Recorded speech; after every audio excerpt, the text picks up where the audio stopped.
Hey guys, Merrick Tomato. And I'm Spider-Man. Spider-Man. Kill them all, Peter. Kill them all. The heart, Osborn. First. We attack his heart. Anyway, welcome back to Mindbreakers. Welcome. And I'm just going to bring up the. I'm just going to bring up our wheel. Bam. The wheelie wheel. And see what we get. Oh, come on. Spinning.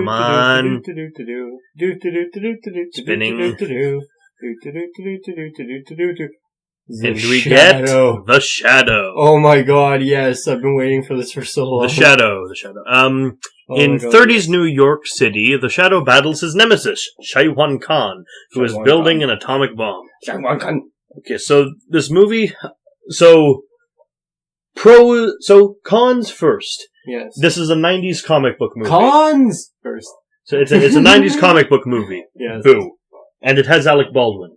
Oh, Boo. no. But it has Tim Curry. Yeah. Yay! And it has Ian McKellen. Yay. So, let's watch this shit. Woo! Who knows what mysteries wait in the darkness? Who knows what power lies beneath the mind? Someone's coming. Who knows what terrors prowl in the underworld? The Shadow knows.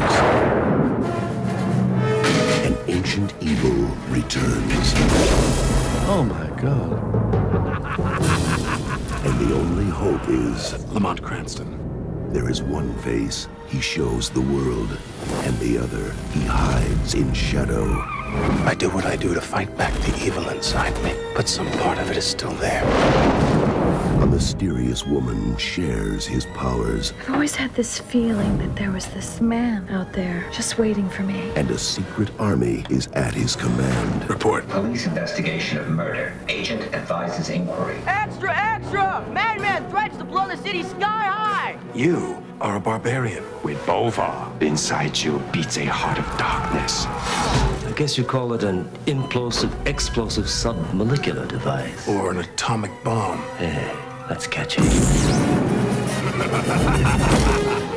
Join me. I know who you really are. Alec Baldwin. You want to see into my eyes? I'm not afraid of you. John Lone. Find him and kill him. Penelope Ann Miller. And Tim Curry. Who knows what evil lurks in the hearts of men? The Shadow knows.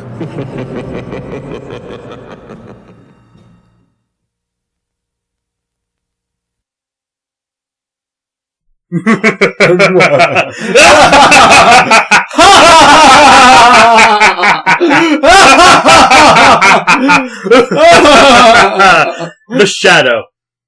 The movie that is about everything invisible. Who knows that evil lurks in the hearts of men?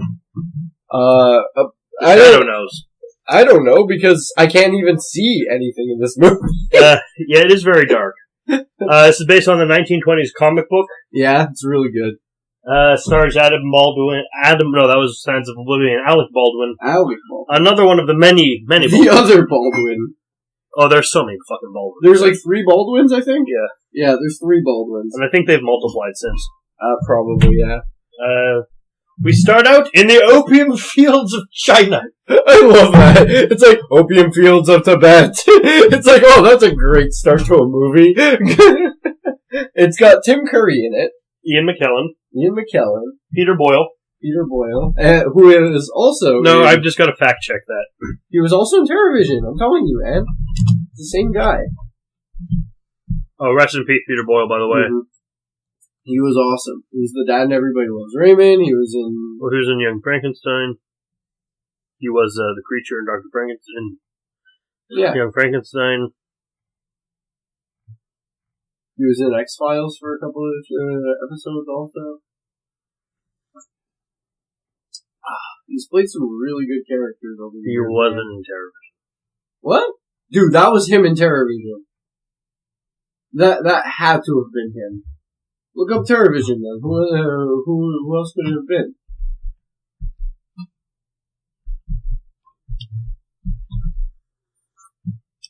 Pterodactyl. Awesome. Terror Vision.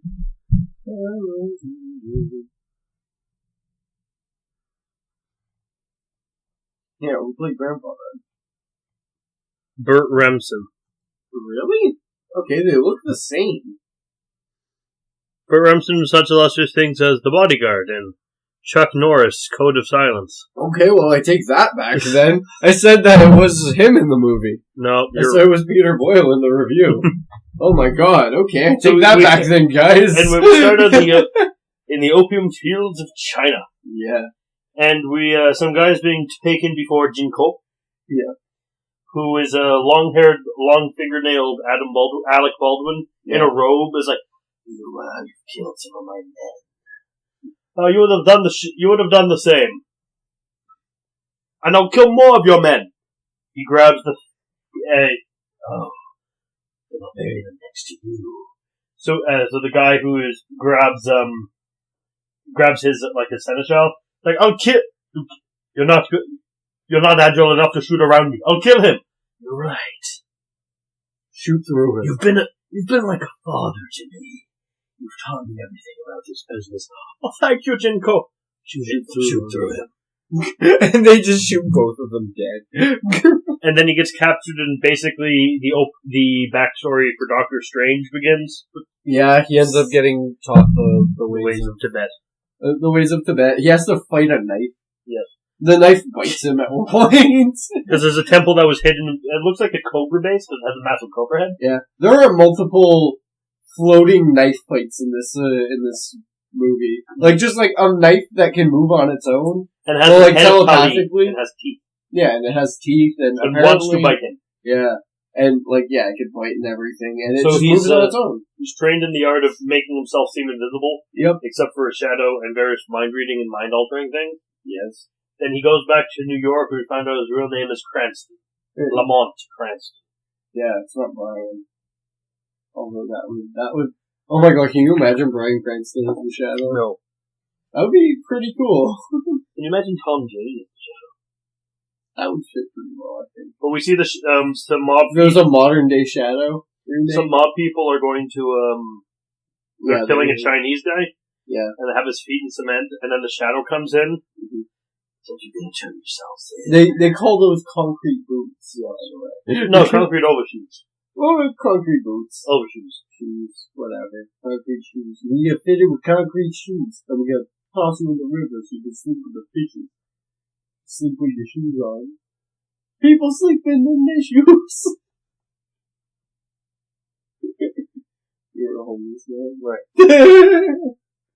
Okay. So, and Shadow shows up and he's just, ha ha ha ha ha ha! I'm gonna kill you guys! He's swirling, he's invisible, he's like punching them and kicking them while invisible and misting around. Yeah. He's like, you killed a cop, Duke! You murdered a police officer, Duke! You're the Duke! You ain't number one. Hail to the king, baby! Duke Nickel forever, man. Yeah. So, he ends up saving the Asian guy who is known as Roy Tam. Yeah, he's a professor at some sort of institution. Yeah, and so he gets saved, he gets the concrete shoe shut off. Yeah. He's said, oh, by the way, you work for me now? Yeah, he's like, I saved you, therefore your life is mine. So, like he's been captured like a Pokemon. He's given a ring that'll light up whenever he's needed. Whenever my agents contact you, they will say, the sun is shining, to which you will respond. The ice is slippery. And then he's at a cocktail party. Yeah, he goes to like some jazz club or something. with his uncle, who's a police commissioner. Yeah. By the way, this movie isn't Batman at all. It's about an orphaned billionaire who seems like a playboy by day, but fights crime using fear and a cape by night. Yeah. He's totally not Batman. This was made way before Batman, actually. Well, the comic was. Yeah, the comic was. But the movie was trying to catch in on the Batman craze. Yeah, of course, because he's essentially Batman. To be fair, it was better than any of the live-action Batman that came out of the 90s. And he has an uncle named Wayne. It's also Wainwright. Yeah. But it's also funny how the opening of this is a lot like the opening of Batman Begins. Sorta. Except the beginning of this involves fucking Jedi mind tricks. Like, he's fucking Obi-Wan on this, like, police chief or something. And it's like, you don't know about this shit. You're not gonna make a task force out of the shadow. Yeah. I'm not gonna make it. There is no such person. Yeah, if there was such a person, I would have caught him. No. If there was such a person, then that would make me, I don't know, something. I forget what he actually says, what he calls himself or whatever. But, like, yeah, he ends up just basically Jedi mind tricking this guy. Anyway, so he sees a woman. And, Blonde. Yeah, blonde. Her name's Margot. Margot Lane. Yeah, Margot Lane. And, he walks up to her. And, like, automatically you're expecting, oh, okay, he's probably gonna end up, like, talking to her, seducing her because he's suave. And, yeah, she actually ends up reading his fucking mind. It's like, really? This is never explained in the movie. No, she just has telepathy. She just has telepathy? I mean, I always have this is one of my personal, prejudices, just like I hate elves. Yeah. I'm a telepath. Oh, are you? Bang. No, I cannot, I despise the very idea of mind reading. Yeah. Especially in the new X-Men Apocalypse one. Mm-hmm. Jean Grey is surprisingly pissy that people get angry at her for just barging into their minds. It's like, look, that makes no sense. You don't get to go in here, fuck off. Yeah. I want a Magneto helmet at some point. Days actually just... That'd be so much easier. Your little helmet is the only thing protecting you from the real bad guys. Okay, so... Yeah. He ends up like a... Yeah, we fast forward to like this little museum or something. They end up getting a coffin. With the iron coffin of Genghis Khan. But it turns out it's his Genghis Khan's descendant who smuggled himself there. Yeah, and immediately, first thing they tell the security guard that's supposed to be watching it is don't open it. The box opens itself, though. Well, no, not even technically. I'm pretty sure if he wouldn't have touched the box at all, the box wouldn't have opened. Because, like, only the little top thing opens up, and it's like, boom. And it's like, okay. He obviously gets up and tries to close the thing, but it's like, I'm pretty sure that's what they wanted it to do. Like, that activated the unlocking mechanism. Yeah, exactly. I'm pretty sure if he wouldn't have touched it... If I ran the museum and I found this thing, I probably would fuck up his entire plan. Yeah. Oh, this is some very good iron. This is the 30s and we're short on that. Send to the steel mill. I'm just imagining the guy inside like, wait, what? No! No! Just fuck with him completely. Yeah, we're gonna send this, melt it down. Yeah. Oh, we're gonna turn this into some nails. We have a metal shortage after World War I. Yeah. But the coffin ends up opening after a minute, of course. Then long-haired man doesn't look very... he doesn't... I was gonna say he doesn't look very Chinese, but he shouldn't. He's Mongolian. He comes out, he's like in full fucking white. Like, kneel before me. Yeah. Take your gun into your temple. Which I would love to say, how does he know what the fuck a gun is? Because he's not Genghis Khan. He's from present day. He just decided to come here in Genghis Khan's coffin and armor.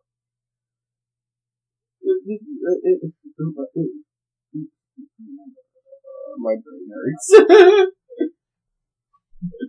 I don't understand this character. He's a villain. He's just... He sleeps in a coffin. He's a garbage can. He's a garbage can. Sleeps in a garbage can. Very fancy garbage can. Yeah. So we also meet scientist? Margot's dad, who is Ian fucking Kellen. Yeah. And his wormy assistant who keeps trying to hit on Margot, may I introduce him? The one. The only. Tim Curry. Oh, I sneezed as soon as you said Tim Curry. You're allergic to Tim Curry. I'm not actually. Oh! He's slimy as fuck. Oh my god, I'm sneezing. Oh no. And he keeps trying to flirt with Margot, but he's not having any. What's up? Tell me, why don't you answer my calls? Well, to be perfectly honest, Mr. Claymore, I don't like you. To be perfectly honest, Mr. Claymore, you're really cringy. You shouldn't be hitting on your colleague's daughter. The fuck is wrong with you? Maybe like 10 years ago in the 80s you could have succeeded this? Yeah, but like, Jesus Christ, man, like, chill. It's still your colleague's daughter. You don't want to be fucking banging your colleague's daughter while you're working with the guy, especially if you're working on a nuclear fucking bomb. Not yet. He's working on an an energy-based device. He's working on a beryllium sphere. Or whatever. They're still gonna eventually end up working on a bomb, so. Spoilers. They find out we're skipping ahead a lot in this movie because there's a lot. It's long, and there are a lot of things that don't really need too much. Oh well. I do want to touch on the fact that she ends up walking in Margot ends up just walking into the room and talking to her dad and going like I'm just so depressed. Oh, that's nice, dude. He doesn't even fucking care. It's like, that's depressing. I'm depressed. That's lovely, dear. How about you jump off a building? And then she does it. No, I'm just kidding. And then we have Alec Baldwin in his study. Yeah. Well, then there's also is that before or after the guy drives his car into a fuel truck? Oh right. What the Genghis Khan. Shang Tsung. Khan needs a car. Yeah. The taxes, so he gets. You need fuel. Oh, thanks, buddy. I'm low on gas. Thanks. And he crashes into a building and explodes. No, he's like a fuel truck. And he just fucking drives, like, just headlong into this fuel truck and boom! It's fucking amazing. I love the way this movie's written. This movie's written, like, oh, it's perfect. Like, they were just like, okay, you know what? What would be awesome to see? Let's see a guy just drive headlong into a fuel truck. Because, why the fuck not? That's what the villain would do, right? Right. Make a guy drive into a fuel truck? He does kill a lot of people just by making them do it themselves. Yeah, exactly. Like, he makes a guy jump off a building later on, and that was fucking amazing. So yeah. He goes to visit, Alec Baldwin, who he calls Gene Cole. Gene said, I learned from the same person who taught you. I'd like a glass of bourbon. Do you have any? Oh, yes, here you go. So they're like talking, like, come on, join me. You're an idol of mine. I'll help you. We could work together. You're the only person capable of helping me with my plans. You're a barbarian. Thank you. You're a barbarian. You're a barbarian. Thank you. You are a boo-boo-boo. So, it turns out he has the knife. You have that knife. Yes, I took it from the toolkit. Okay, well, that's not true. I took it out. And then he added the line unnecessary after I stabbed him with it. It's kind of like, these aren't the hammer. This is the hammer. The hammer's my penis. Hammer's my dick. Stop. Dick time. Oh yeah, can we profess that at one point there's like a shot of like this long ass like pipe? Yeah, the pneumatic just all across the city. Yeah. Well, at least like around the building. Oh no, that goes like across the city. Okay, that's cool. It's a wonder how this thing's spans still up. Several buildings. It's a wonder how this thing's still up then. Fuck. Just like send it to a restaurant, like you were saying. So the guy just have a burrito service. Yeah, exactly. Just send a burrito through the pneumatic pipes. Cafeteria, I'd like my lunch, please. Send my emergency burrito. For the escape burrito from Job Simulator. He's given an ancient Chinese coin for he takes it to the scientist from the beginning and has it analyzed. It turns out it's bronzium. Bronzium. I was like, basically, is like, could a weapon be made from this? Yes, it would create something like basically an atomic explosion. Yep. I love movies that try to change history and say, like, yeah, in this universe, nuclear bomb was discovered by Genghis Khan. He fueled it with, because he's Shang Tsung, he just fueled it with a bunch of the souls of his enemies. Your soul is mine. My brother's soul is mine. I love just thinking about him as Shang Tsung. He might as well be, but... Then he's, Doesn't he go into, what happens after that? Forget. I know that he goes and gets,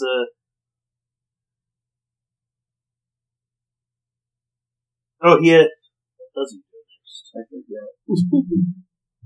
There's a couple fight scenes with Mongolian warriors. The Mongols are based in Chinatown, which seems weird. Mm-hmm. Mongolians! Yeah. Mongolians! Come to Chitty-Walk. Yeah, he just walks around in like a fucking suit of armor most times. Just like in the middle of Chinatown. It's a wonder how like nobody like calls him out on shit. There's one scene where he's kind of mop, you know how the stereotypical mop boss in the restaurant eating spaghetti? Yeah, but he's just like inside. But he's in there. He's in this like little Chinese restaurant in a suit, just eating General Tao chicken. Yeah. Jin Cole, please sit down.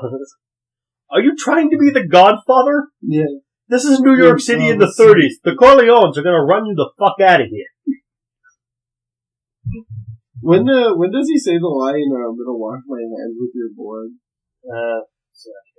I don't know, but at one point he says that, and I'm just like, that's not sanitary at all. We're just gonna go, finish up the other parts of the plot, then talk about some of the stuff that really struck us as weird. Yeah. So he's having, Ian McKellen and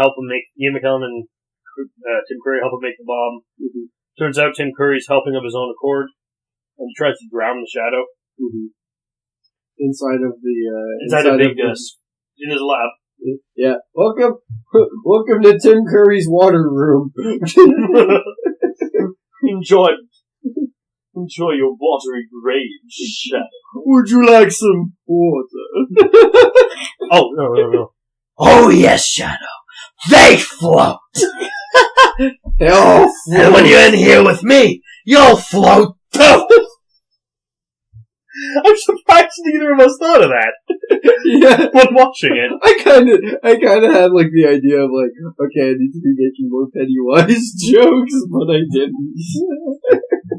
I was just like, okay. And if I see Tim Curry, I'll probably just like end up thinking of his dialogue just in the Pennywise voice. And Genghis Khan's plan is, because Tim Curry joined him willingly, his plan is, alright, so, you're all going to swear allegiance to me, or I'm going to, nuke half the city. Yeah. This, I think, is a lot further forward, actually. Yeah, but there's not a lot that happens. There are a couple things. Yeah, but we're talking about the... Well, he ends up, Oh, he tries to send Margot to assassinate him. Yeah, exactly. He gets Margot to assassinate him, and she ends up, going... He doesn't tell her, go kill Cranston. The Shadow. Kill the Shadow. And she automatically goes to him. It's like, automatically, you must be the Shadow then. It's then they sleep together. Yeah. She Cranston goes in there with a single shot pistol. Cranston has a nightmare of where he pulls off his face. That was awesome. That was the best. Has this tiny little pieces falling off his face, and then he just shoves his hand in. And then Margot's like, I had this wonderful dream where I was naked on the beach and there was water and everything. Did you have any dreams? Yeah. I tore off my face and tore all the flesh off my face and was a different person. You have problems. And he goes to the Genghis Khan and said, why'd you send Margaret to kill me? I sent her so you would kill her. How did she survive? She's still alive. I sent her to be killed by you. How did you? Yeah, because the Shadow's gonna kill a woman with a single shot pistol who misses her first shot, by the way. Seriously, what the fuck kind of hero do you think he is? Anti-hero, this is the 20s. Still, he's not gonna shoot a woman with a single shot pistol just because she shot at him once. This is not how things work. Besides, you seriously think she would be able to, well, obviously not because he wanted her to just die, but best case scenario, she actually succeeds in the mission. Worst case scenario, she ends up still being alive or dead. I don't know. Yeah. But seriously, you expect her to seriously be able to kill this guy? No, I expect her to die. Yeah, he expects her to die instead. Then it's that. I love the line that he says when he's just like no, do you remember the knife? He's like, what knife? And the knife just shows up, starts floating. He's like, that knife. Oh, that knife. It's like, how the fuck can you forget that knife?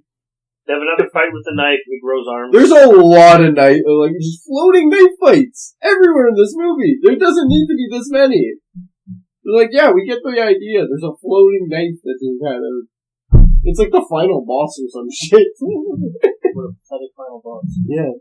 Or like a mini boss that you fight like 3 times in a game. Or something. Like Klingo.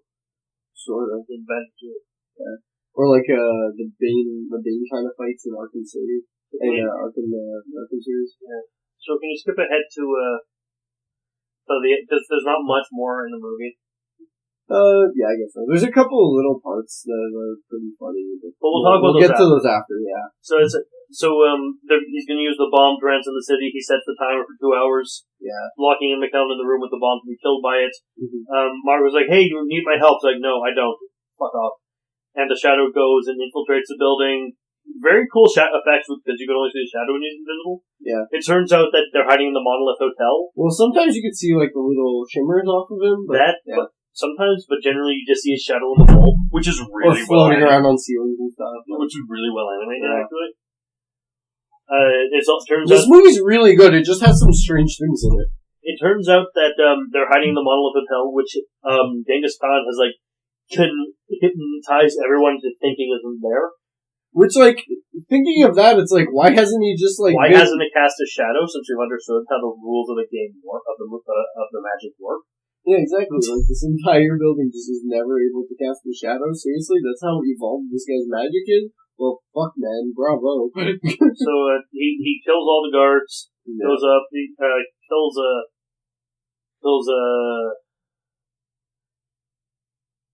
Tim Curry. Yeah, Shang Tsung just tosses Tim Curry a Tommy gun as go kill the shadow. Really? Tim Curry's gonna kill the shadow, okay. But there was a funny exchange between them. Who fancied himself a king in my new kingdom? And then he just grabs him by the face and throws him. Did I say king? I mean, prince at most. Even a duke? Baron? It's a poor choice of words. Yes! It was! Your choice, I guess. He just backs down very easily. Well, wouldn't you? If this guy has telekinetic powers, apparently. First things first, I wouldn't work for Shang Tsung. Second off, as soon as the pay was really good. Okay, he'd have to pay me really fucking well. Okay? Not minion prices. Insanely well. Not minion salary. No, at least 5 times that. What is minion wage? Minion wage? Minion wage, I'd say, base would probably be about $50 an hour, probably. I mean, fuck, you're a gangster, you're being paid to, fucking kill people and stuff. Well, then again, with that kind of, if they have a salary and stuff for all of the time they spend, do they have, a punch system? Maybe. You know what their punch system is? Getting punched out by the fucking good guy. every time they get knocked the fuck out by the good guy, that's the end of their shift. Now I want to make a series. So Margot tags along. Yeah. And she unhypnotizes Ian McKellen, and so they're trying to defuse. Before they try to defuse the bomb, it falls. Yeah. And it's rolling after them. No, first it's rolling and they're chasing it. Yeah, then it's rolling after them. It's basically the Indiana Jones thing backwards, and then it gets turned into the Indiana Jones thing.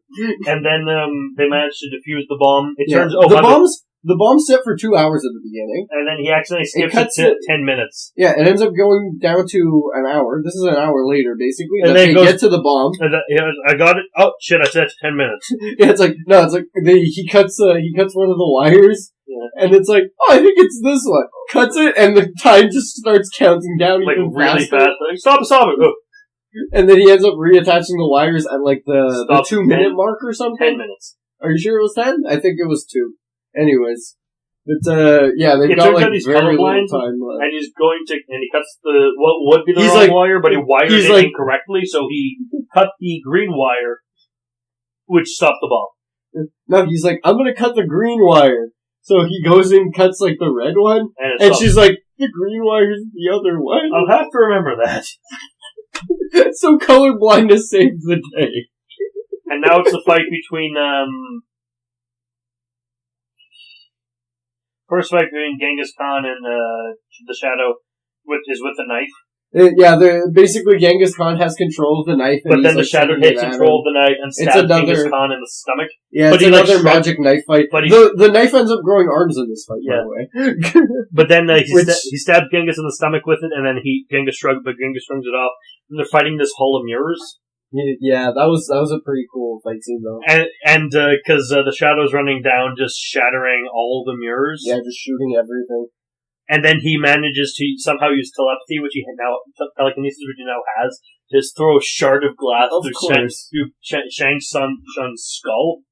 Yeah. And then Margot and then it's happily ever after. Margot and Well, Lamont first it shows kiss. no, first it shows before the final kiss, because that's like the the end everyone of the movie. Everyone sees the building. Yeah, everybody ends up seeing the building. Shang Tsung ends up waking up in the hospital, and he's like, he's in a straitjacket, and he's got like this massive gash in his But we don't head. see the gash yet. We yeah, just see the side of his. yeah, you see like his You- hair and can stuff you- normally. You will let me out if you're. No. He's trying to hypnotize this doctor. Like Most of it works. Like sit down. Okay, sit down. Look at my eyes. Yeah, I'm doing the doctor's just sort of playing I'm doing my around with him. straight check and let me out of here. You know. He just basically gets up and he's like, What hey, did you do to me? we remove the piece of glass from your head. Well, you had to remove some of your frontal lobe, but you never use it. But unless, of course, Unless you you believe in believe in telepathy, yeah. I am the descendant of Genghis Khan. And then everybody in the mental hospital starts screaming random things. Like, one guy goes, I am Houdini. The other one's like, I'm the Red Baron. I'm Babe Ruth. I'm Babe Ruth. I'm Mozart. I'm Mozart. I'm just imagine, I'm Houdini. Then I'm sure you can escape. You have from no here. problem getting out of here then. I just wanted to make up my own, like, going down, it's like, I'm Spartacus, and then the guy across the hall from him goes, I'm Spartacus, and then they just start arguing. One guy goes, I am the law! Yeah, one guy goes, I am the law. I'm Harry Potter. I'm Deadpool. That'd be great. I'm Batman. No, that's in Arkham, because there's a Riddler who thinks he's Batman. I'm Batman! I'm Batman! That's my favorite part of that movie. The part of Jim Carrey flapping his arms in the straight jacket. So, thoughts on this movie? Oh my god. Well, we still have a couple of things I really want to touch on. Read those off. Funny ass moments. I'll leave those to you, my friend. Okay. So first off, this movie has like one of the spinny newspaper things, which I love in all superhero movies. Whenever a superhero movie does the spinning newspaper You mean the thing, spinning times? yeah, like City is doomed on like a newspaper and it just spins towards the camera. I love that. It's so cheesy. I love it. Yes. It's so fucking corny. It's the best. This movie does that. Oh fuck. Oh yeah, when he's stuck in the room, Tim Curry's water room, he ends up like, Tim Curry shoots holes in the wall. Accidentally. Yeah, accidentally, and that like lets like water go in, which I thought, air go in, which I thought was pretty cool.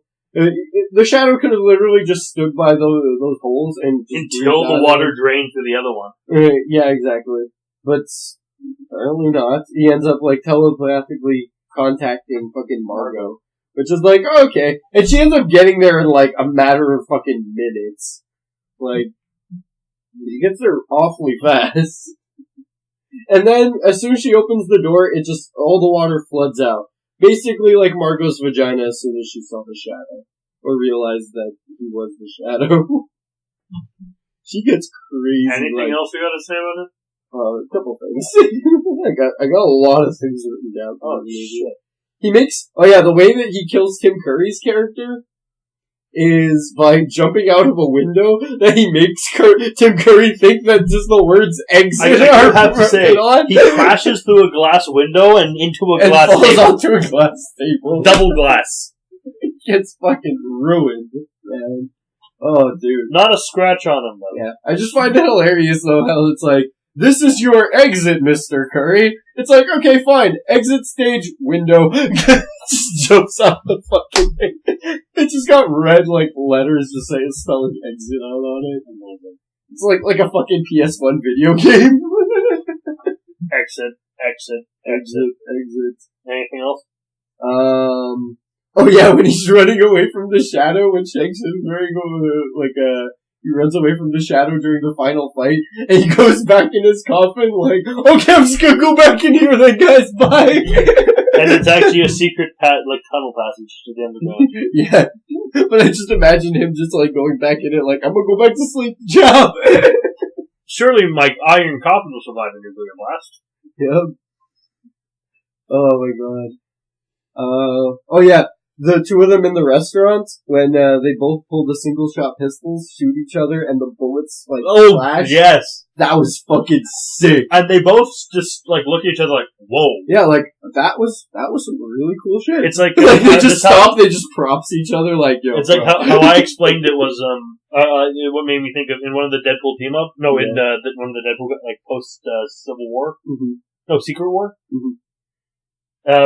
It's because Bullseye is hunting Deadpool, and Deadpool's driving a truck. Bullseye shoots him with an RPG, and Deadpool stops at just the right moment, so the RPG flies through the open window out the other open window. Mm-hmm. And Hawkeye's Dark Hawkeye / Bullseye's line is, "I'm not gonna lie, that was fucking awesome." I want a clip of the shot that Margot does, and just have Barbossa go, "You wasted your shot." You wasted your shot. The guy that I told you jumps off the building before, he basically does a backflip off of this thing. This guy's Shang Tsung makes him kill himself because Shang Tsung's wearing this Chinese prince costume. Yeah. And I was like, ha, nice dress, asshole. Makes the guy climb over the railings on the top of this building, and just he basically fucking does a backflip. I just pictured in my head do a flip from Futurama. And he actually jumps off. He doesn't even get to hit the street. He fucking hard bounces off this. Yeah, he hard bounces off this a corner of the building and just fucking spins down and fucking lands on the lowest part of the building, but still hasn't hit the ground. He's on the little rim before the ground part. I'm just oh my god, that's a bad way to go, man. They're not gonna find you for a couple. Well, no, they'll know he's there because everybody saw him jump the fuck. And they'll see the spears. Yeah, the blood splatters across the fucking building.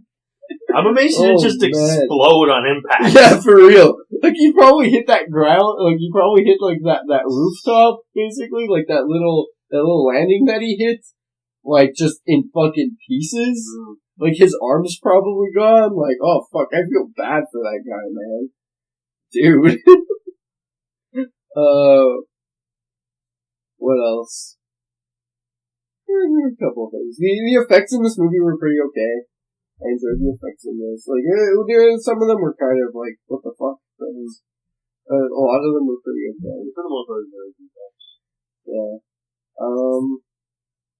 That's a lot of the stuff. Definitely check out the old audio series with Orson Welles.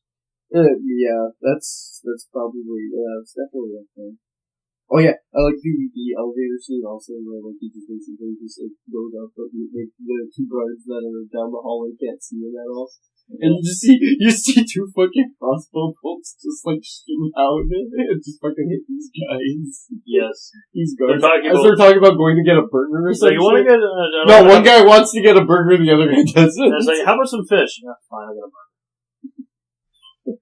Hey, I wanted the Shadow to be Hey guys, have you ever gone spearfishing? But it wasn't the Shadow who killed them. Oh yeah, it was the Mongolian guards. Oh, the Mongolians. The Mongolians? Mongolian foot soldiers. Mongolians. They had crossbows. I thought it was like the Shadow with like the one time he uses a crossbow or something. It's like if he got a crossbow. The Shadow uses semi-automatic pistols. They look like fucking dirty, not dirty, like desert eagles. Sort of. But they can't be desert eagles because it's a bush. Yeah, it's basically, they're just like sort of like 9mm or like 35 cals or something. They're fucking big, yeah. That's why they're probably 45. So, rank? Oh, you have more? I'm just checking and making sure I'm not missing anything. The way Tim Curry just spins around in that one room. Yeah, shooting with the tongue again. That was pretty funny. It's like they're seriously expecting to get something, Mr. Curry. Don't hit at the Shadow. Hit where the Shadow will naturally be cast from. Don't shoot where he is, shoot where he's going to be.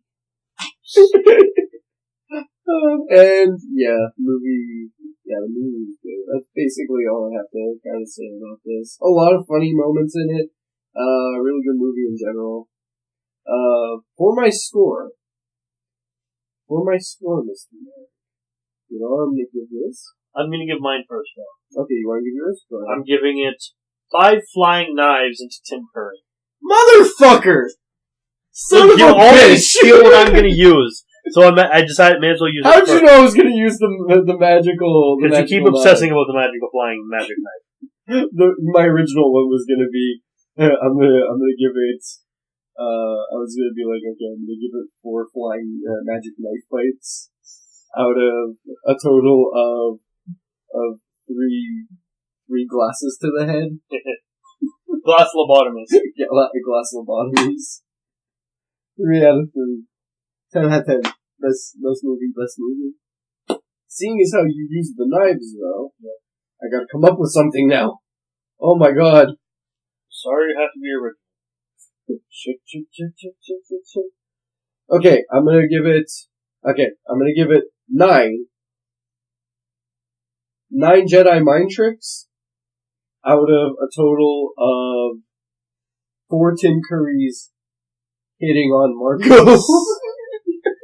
Hitting on one Margot. So we like this movie. Yes. This was a good movie. Definitely check this one out. It may be hard to find. You should find it on the internet, though. Yes. It's definitely Don't be put off by the presence of Alec Baldwin too much. I get turned off by movies when it comes to Baldwin. As I said in the review that we did previously, the one with Sands of Oblivion with Adam Baldwin. With Adam Baldwin, it's like I just don't want to see him romantic movies with anybody. So see you on the next video. I've been Merrick. And I've been Gio. See you next Friday. Later. Ciao.